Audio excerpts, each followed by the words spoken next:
E vamos então para a nossa entrevista aqui, Claudio Humberto, porque o promotor Bruno Carpe já está conosco aqui no Bastidores do Poder da Rádio Bandeirantes. Vamos saudá-lo e, claro, aprofundar esse assunto que é de muita relevância para a nossa sociedade, uma das principais discussões da área da segurança pública do momento. Do promotor de Justiça Bruno Carpe, seja bem-vindo aqui ao Bastidores do Poder. Tudo bem com o senhor? Fazia tempo que a gente nos falava, hein? Verdade, Pedro. Boa tarde. Boa tarde, Claudio Humberto, a todos os ouvintes. É uma satisfação novamente poder falar com vocês, infelizmente sempre sobre assuntos um pouco desgastantes e nesse ponto até surreal.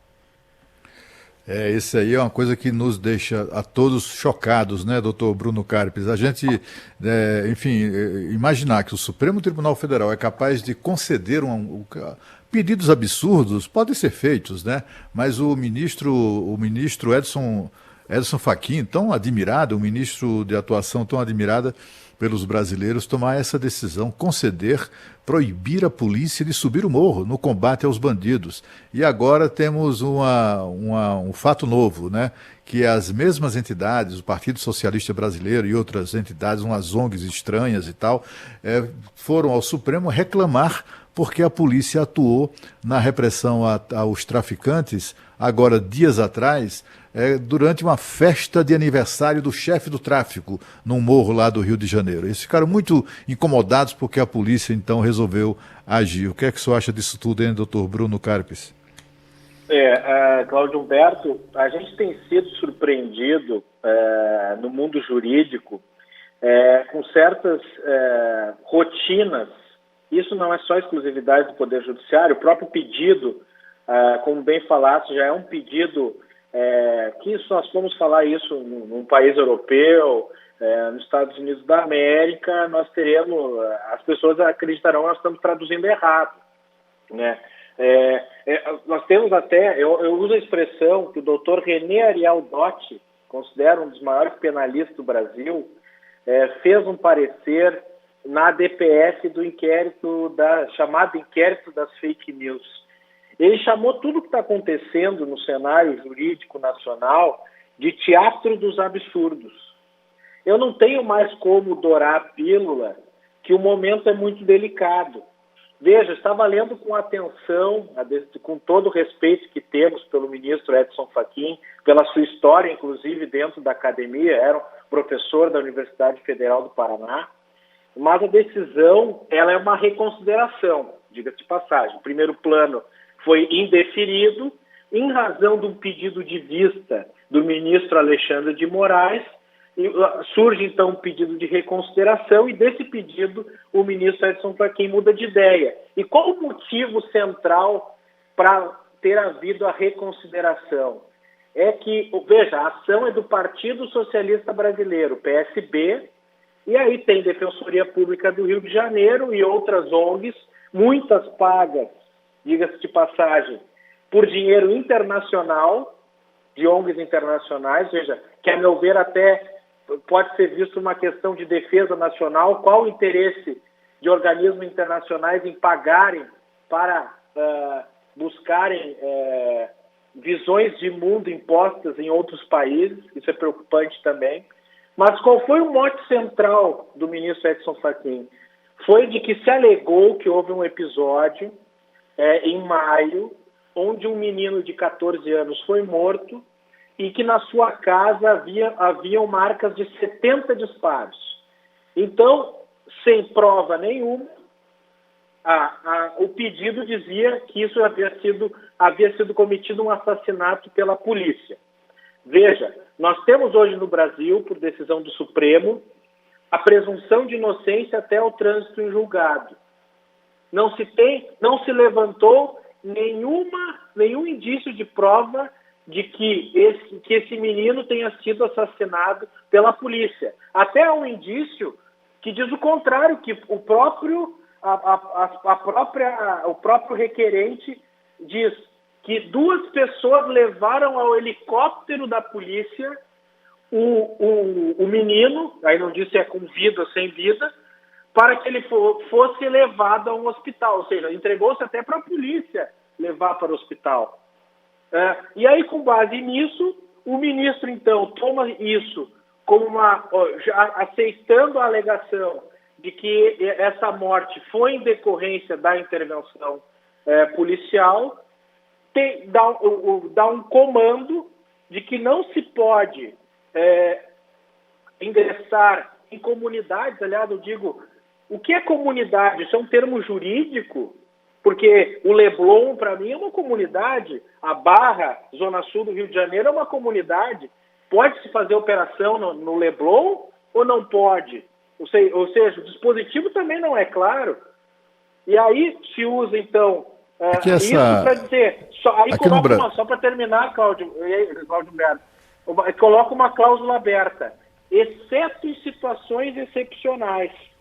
E aí, o que é situação excepcional ninguém sabe. Aí vem esse pedido, então, da Defensoria Pública com as ONGs e com o Partido Socialista Brasileiro, que é o requerente, dizendo que interromper festa de traficante, claro que não se explicou, com dezenas de fuzis e metralhadoras, obviamente, com droga à torto e direito, ou seja, crimes de tráfico e de porte ilegal de arma acontecendo, se diz, então, que isso não é uma situação excepcional e que a decisão, então, estaria sendo descumprida e precisa de uma reação forte. E aí vem a chave de ouro, em homenagem ao Estado de Direito. Veja, se diz para o Estado não entrar, ou seja, a ausência do Estado em homenagem ao Estado de Direito. Vejam, o papel realmente está aceitando tudo no cenário jurídico forense. É impressionante, né? Porque essas ONGs, alguns movimentos, mas sobretudo a imprensa brasileira, acabou com o problema de favela no Brasil. Não existe mais favela, né? Agora chamam de comunidade, né? Que é para esconder o fato que de fato existe, continua existindo, que são as favelas em todas as grandes cidades, sobretudo, do nosso país. Agora, eu fico impressionado porque eu sempre me lembro nessas ocasiões, sabe, doutor Bruno Carpes, eu não sei se é um exagero esse tipo de suspeita, né, se é paranoia demais, mas eu sempre me lembro que anos atrás houve uma denúncia da Polícia Federal, uma investigação que dava conta de que essa organização criminosa que controla presídios em São Paulo e na maioria dos estados brasileiros estava financiando jovens, né? Meio parentes de bandidos, etc., para estudarem, prestarem concurso para se transformarem em autoridades, né? Para com isso se infiltrar nas polícias, enfim, nas diversas instâncias de poder. Eu fico pensando, doutor Bruno, eles chegaram, será que eles não, será que essa gente não são essas pessoas que estão nessas ONGs, nesses organismos que acabam patrocinando esse tipo de iniciativa? Cláudio Humberto, no momento que o Brasil vive, nós não podemos nos dar ao direito de ser ingênuo, mas também não podemos também tem que ter responsabilidade em só falar algo que eu tenho provas. Agora, nós temos sim ter o direito de suspeitar de algo. Por exemplo, no caso, por exemplo, em São Paulo, onde está o Pedro Campos, nós tivemos a questão de, acredito, 2 anos, um vice-presidente da Comissão de Direitos Humanos de São Paulo preso porque estava sendo pago pelo PCC. Então, nós já tivemos casos que mostram essa preocupação. Ainda mais num cenário onde nós falamos hoje em corporações criminosas. O crime no Brasil tomou proporções onde não há mais cidade pacata, aquela cidade do interior, onde não se via crime, onde as pessoas não tinham muros, não tinham grades. Hoje são raríssimos os exemplos de cidades em todo o Brasil, nos rincões do Acre, de Roraima, de Rondônia, nos locais mais afastados, onde até inclusive havia um pouco contato com a civilização, nós temos hoje organizações criminosas mandando nitidamente em área. Ou seja, e aí se elenca na decisão de que haveria um estado de coisas inconstitucional. É um novo jargão jurídico que tem sido usado. Eu pergunto, a situação dessas comunidades, enfim, que estão tomadas por milícias e por organizações criminosas, não é um estado de coisas inconstitucional? Será que essa pergunta não é feita antes de se tomar uma decisão?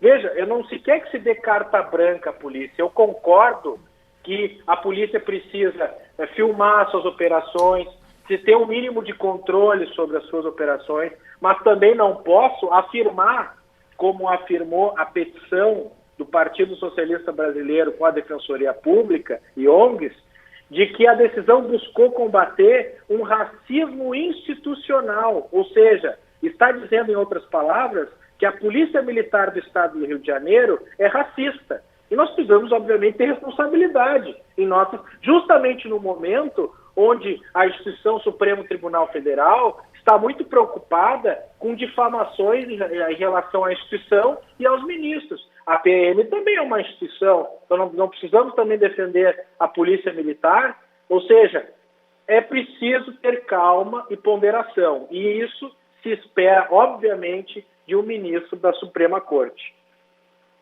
Promotor Bruno Carpes, o que efetivamente está proibido pela decisão do ministro Edson Fachin? Qualquer tipo de operação policial, na sua visão como promotor de justiça, a polícia que estiver enxergando um crime em flagrante, estiver próxima de desvendar uma grande organização criminosa, o que deve fazer com base nessa decisão do Supremo Tribunal Federal? Vamos lá, a decisão se olha o dispositivo, que é aquilo que diz assim, no final, geralmente no último parágrafo, ante o exposto defiro tal coisa para tal coisa. E o que diz a decisão? Para determinar 2 pontos, que sob pena de responsabilização civil e criminal, não se realizem operações policiais em comunidades do Rio de Janeiro durante a epidemia do Covid-19, salvo em hipóteses absolutamente excepcionais. Veja, além do excepcional, tem absolutamente junto, que devem ser devidamente justificadas por escrito pela autoridade competente, ou seja, pelo comando da Polícia Militar, com comunicação imediata ao Ministério Público do Rio de Janeiro e também, nos casos extraordinários da realização das operações, que sejam adotados cuidados excepcionais, identificando a autoridade competente para não colocar em risco ainda mais a população. Ou seja, uma decisão, um dispositivo extremamente aberto. Mas apenas... Então, o que me parece? O comando da Polícia Militar tem que tentar adivinhar o que é absolutamente excepcional, comunicar ao Ministério Público do Rio, para ver se o Ministério Público também vai entender que é absolutamente excepcional, e a partir de então poder fazer essa operação. E agora, como foram feitas as operações, acredito eu, cumprindo essa comunicação ao Ministério Público, o requerente diz que a decisão foi descumprida, aliás, porque não era uma situação absolutamente excepcional interromper a festa do chefe do tráfico. É espantoso, né? É espantoso, né, doutor Bruno Carpes? É absolutamente espantoso. Agora, nessa nova investida aí desse grupo, né, que ninguém sabe, a serviço da sociedade é que não está, né? Eles pedem ao ministro que o governador do Rio de Janeiro, também o chefe da Procuradoria, o Procurador-Geral de Justiça, que sejam intimados a se explicar e tal a respeito dessa operação policial lá enfim, no dia da festa de aniversário do chefe do tráfico, a presença da polícia que incomodou talvez mais a essas entidades do que propriamente aos traficantes. Eu queria saber o seguinte, o governador e o Procurador-Geral de Justiça do Rio de Janeiro estão sujeitos a quê? Porque depois disso, né, eles podem se transformar em réus por crime de desobediência, enfim, de que maneira eles podem ser responsabilizados penalmente pelo fato de a sua polícia, de a Polícia Militar do Rio de Janeiro, ter cumprido o seu dever? Na verdade, o pedido diz que eles querem saber do governador se foi cumprida a decisão, se ela foi justificada por escrito, se foi comunicada ao Ministério Público, e quer saber do Ministério Público se ele acompanhou a operação, o que ele entendeu da operação, para justamente confirmar, no entendimento desse requerente, que a decisão foi descumprida. Eu entendo que nesse âmbito não há possibilidade de punição ainda, nem ao governador, nem ao procurador-geral, porque a decisão do ministro Edson Fachin dizia para intimar o Estado do Rio de Janeiro. Ou seja, pode-se, daqui a pouco, o governador, no máximo, que é o representante máximo do Estado do Rio de Janeiro, se for confirmada que ele descumpriu essa decisão do ministro Edson Fachin, o Supremo, provavelmente poderá oficiar ao Superior Tribunal de Justiça e ao Ministério Público Federal para que ingresse com alguma medida contra o governador por ter descumprido decisão do Supremo. Enfim, é uma possibilidade. Hoje no Brasil, eu como realista não posso descartar nenhum tipo de repercussão desse tipo. Promotor de Justiça Bruno Carpes, muito obrigado pela entrevista aqui ao Bastidores do Poder da Rádio Bandeirantes. O senhor sabe que nós somos atentos a essas questões que estão ligadas à criminalidade, né? E sempre trazemos aqui, então, para o debate essas informações para os ouvintes ao longo da nossa programação. Grande abraço, prazer novamente falar com o senhor. Até uma próxima oportunidade. Grande abraço, Pedro e Cláudio Humberto. E toda essa minha preocupação é porque parece que realmente as comunidades foram esquecidas. Porque quando elas são dominadas por verdadeiros agentes do mal, agentes do pânico e do terror, onde impera o direito penal do terror, com morte, com pena de morte imposta, eu não posso fechar os olhos e dizer que simplesmente retirar a polícia desses locais vai trazer uma paz. Uma paz só se for a conhecida Pax Romana, que é fora do direito, é na base da lei do mais forte. E isso eu, como jurista, jamais vou concordar. Grande abraço a todos e uma boa tarde. Boa tarde, doutor Bruno. Muito obrigado.